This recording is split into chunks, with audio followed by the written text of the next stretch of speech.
ఆకలి అవుతుందా? ఇంకో మైక్ ఉన్నది. ఆకలి అవుతుందా? చచ్చిపోయింది కదా, వెరీ గుడ్. ఆకలి అయితే అక్షరాలు తినాలి. ఆకలికి లొంగిపోతే ఆగమవుతాం. మరి అందరూ బయటకు పోయి లంచ్ చేసిన వాళ్ళందరూ, లంచ్ పోయిన వాళ్ళందరూ మరి లోపలికి వచ్చిందని అనుకుంటున్నాను నేనైతే. ఇంకా చాలా ఉన్నారు కింద. ఈరోజు మరి నాగర్ కర్నూలు గడ్డ మీద ఒక చరిత్రాత్మకమైన రీతిలో ఎన్నడూ లేని విధంగా ఎన్నో శతాబ్దాలుగా అణచివేయబడ్డ వర్గాల మీద, వారి అభివృద్ధి మీద ఎంతో చక్కటి వివరణాత్మక చర్చ ఈరోజు జరుగుతూ ఉన్నది. మరి ఆ చర్చకు మూల కారకురాలు, అదేవిధంగా ఎన్నో ఇబ్బందులున్నా, ఎన్నో కష్టాలున్నా ఈరోజు మనందరి గొంతుకగా తరతరాలుగా అణిచివేయబడ్డ ఎన్నో భావాలు, ఆ భావాలన్నిటి కూడా ఒక గొంతుకగా ఈరోజు మన నాయకురాలు, తెలంగాణ జాగృతి జాతీయ అధ్యక్షురాలు ఎమ్మెల్సీ కల్వకుంట్ల కవిత గారు, అదేవిధంగా మరి ఈరోజు ఈ గొప్ప సభను ఏర్పాటు చేసిన బైకాని శ్రీనివాస్ యాదవ్ గారు, కిరణ్ గారు, మరెందరో మహానాయకులు, యునైటెడ్ పూలే ఫ్రంట్, వీళ్ళందరికీ కూడా మరి మిగతా మిత్రులందరికీ, మిగతా అందరూ చాకలి, కమ్మరి, కుమ్మరి, గౌడ, ముదిరాజు, మున్నూరు కాపు, యాదవ, వడ్డెర, పద్మశాలి, జోగి, పూసల, మరెన్నో అణచివేయబడ్డ కులాలు, వీళ్ళందరికీ కూడా మరొకసారి హృదయపూర్వక ధన్యవాదాలు తెలుపుతా ఉన్నా. అదేవిధంగా ఈ దేశంలో సామాజిక న్యాయం కోసం తమ జీవితాలను త్యాగం చేసి పోరాడిన మహాత్మా జ్యోతిరావు పూలే, క్రాంతి జ్యోతి సావిత్రిబాయి పూలే, పెరియార్ రామస్వామి, ఛత్రపతి సాహు మహారాజ్, డాక్టర్ బిఆర్ అంబేద్కర్, సంత్ నారాయణ గురు, అదేవిధంగా మేమెంతో మాకంత అనే ఒక బహుజన నినాదాన్ని ఈ దేశానికి పరిచయం చేసిన మాన్యశ్రీ కాన్షీరామ్ గారు, వీరందరూ దేశంలో సామాజిక న్యాయ వైతాళికులైతే తెలంగాణ రాష్ట్రంలో కూడా ఎంతో మంది గొప్ప వ్యక్తులు, యోధులు సామాజిక న్యాయం కోసం పోరాడింది. 400 సంవత్సరాల క్రితం కిలాషాపూర్లో జన్మించిన సర్దార్ సర్వాయి పాపన్న గౌడ్, ఎంత గొప్ప పోరాటం. ఒకసారి కిలాషాపూర్ పోయి చూడండి మీరు.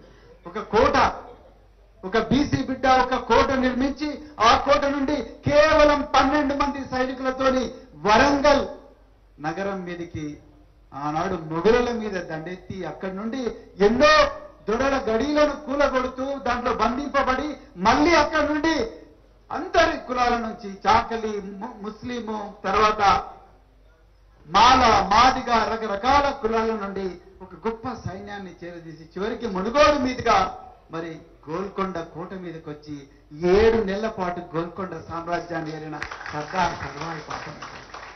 పక్కనే ఉండే నవాబ్పేటలో 150 సంవత్సరాల క్రితం ముదిరాజుల ముద్దుబిడ్డ పండగల సాయన్న, తెలంగాణ రాబిన్ హుడ్ అనే పేరు.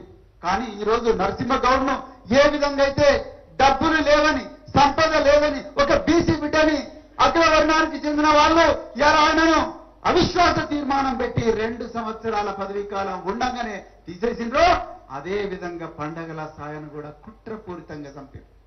ఆనాడు ఉన్న రాజులు వాళ్ళు ఏం చేసిండ్రు, మార్మత్ చూడవు, చంపకండి, వదిలిపెట్టండి అని చెప్పి వాళ్ళు ఆర్డర్ ఇస్తే మార్మత్ ఫుల్ స్టాప్ పెట్టి చూడు అంటే మార్ అని ఫుల్ స్టాప్ పెట్టి మత్ చూడు అంటే దీన్ని చంపండి, వదలకండి అని చెప్తే పండగల సాయనను ఘోరంగా చంపారు.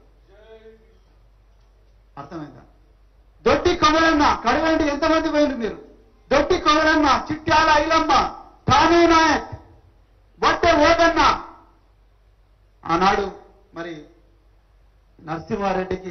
నరసింహారెడ్డి దగ్గర సైన్యాధికారిగా మరి పోరాటం చేసిన వడ్డే ఓబన్న, చిట్యాల ఐలమ్మ, ఇంకెంతో మంది, మరి కొండా లక్ష్మణ్ బాపూజీ, మరెందరో మరి బహుజన మహనీయులు, సిరిపురం యాదయ్య, శ్రీకాంతచారి, మారోజు వీరన్న.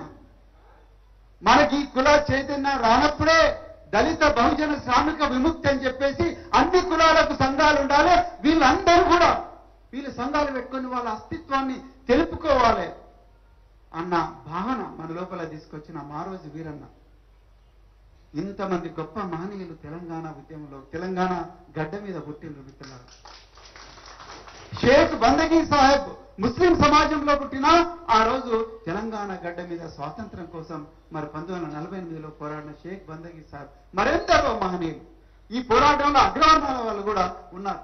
కానీ ఈ రోజు మరి ఆరుట్ల రామచంద్రారెడ్డి, ఆయన రెడ్డి సామాజిక వర్గానికి చెందినవాడు, మరెందరో మంది ఉన్నారు. కానీ ఈరోజు కొంతమంది అమాయకులు అంటే, నేను అజ్ఞానులు అనలేము, నాకు జ్ఞానం ఉన్నది, అమాయకులు స్వార్థపరులు ఇవాళ కల్వకుంట్ల కవిత గారిని, అరే ఆమె ఓసీ కదా, ఈమె బీసీ ఉద్యమం ఎట్లా చేస్తుంది అని అంటున్నారు. అయ్యా నేను ఒక్కటే అడుగుతున్నా, విపి సింగ్ ఏ కమ్యూనిటీ?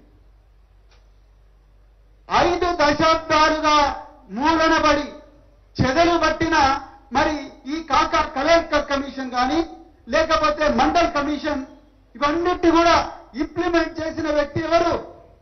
విపి సింగ్ ఠాకూర్ వంశానికి చెందిన వ్యక్తి.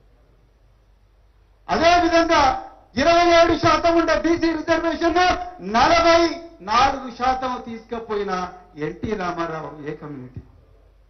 మేము అప్పుడు స్టూడెంట్స్ దెబ్బలు తిన్నాం, నాటి దెబ్బలు.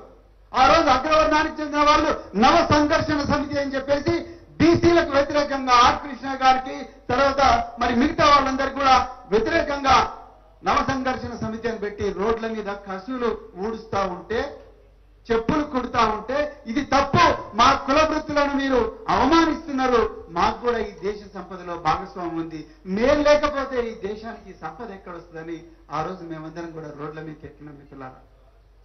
ఆ రోజు మరి 44% రిజర్వేషన్ తీసుకొచ్చిన ఎన్టీ రామారావు గారు ఏ కులం?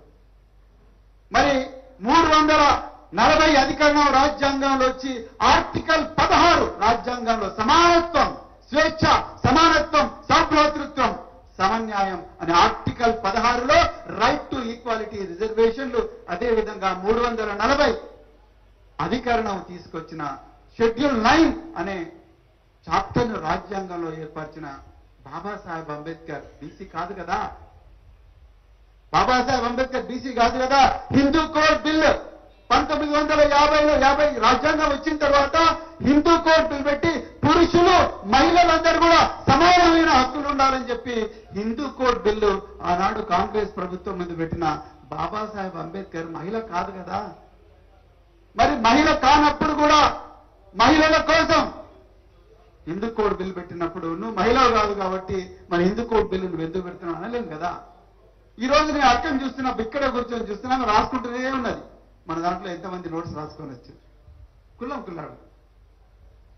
జై పూలే అంటున్నాం, కానీ జై పూలే, జై భీమ్ అంటున్నాం, విగ్రహాలు పెడుతున్నాం. ఆ విగ్రహాల వెనుక, ఆ విగ్రహాల ఆ రోజు అస్తిత్వంలోకి వచ్చిన ఆలోచనల వెనుక, ఆ ఆలోచనల ద్వారా వచ్చిన సంఘర్షణ వెనుక ఎంత మానసిక సంఘర్షణ, వేదన అవన్నీ ఉంటాయి. అవన్నీ కూడా మనం అర్థం చేసుకుంటలేం. నినాదం ఇస్తున్నాం, జై పూలే,